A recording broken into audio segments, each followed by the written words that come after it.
তা কি কাজ করো? মনে করেন মাটি কাটা থেকে শুরু করে আর রাজমিস্ত্রি পর্যন্ত, জুতা সেলাই থেকে চণ্ডীপাঠ। তা তোমার পড়াশোনা কতদূর? আমার পড়াশোনা মনে করেন matric fail, diploma engineering, honours masters, কোনো কিছুতে কিছু যায় না। খুব মজার মানুষ তুমি।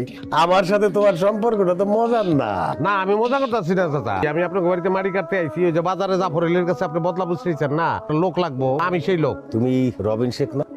এই, তুই বসে রইছিস কেন? ওঠ, মাটি কাটতে আইছস, এখানে বসে রইছস। আমি নিজের সবসময় ফিট বাবু কই, মানুষের সবাই আমার কয় সদরঘাট বাবু। মানছে আপনার সদরঘাট বাবু কয় কিল লিগা? ওই যে উপরে ফিটফাট, ভিতরে সদরঘাট। তুই আমার চোখের সামনে থেকে যা। তোরে আমার আর সহ্য হইতেছে না। যা কইতেছি, তোর এইসব পোশাক পরা আবু মার্কা কামলা আমার দরকার নাই। আমার দরকার লুঙ্গি গামছা পরা কামলা। এই যে দেখেন, তোর এই যে লুঙ্গি আছে, এই যে গামছা, এই যে লুঙ্গি, আমি এই লুঙ্গি গামছা পরে কাজ করি, কামলা হিসাবে আমি ভালো। আমি এক কোপে যে পরিমাণ মাটি উঠাতে পারি, আপনার 5 জন কামলা ওই মাটি বহন করতে পারবো না। তোর চাপাবাজি বন্ধ কর। ভাল লাগতেছে না কইতেছি না। যা এখন, যা। রতন তোরে দেখাই দিব কি কাজ করতে হবে, যা।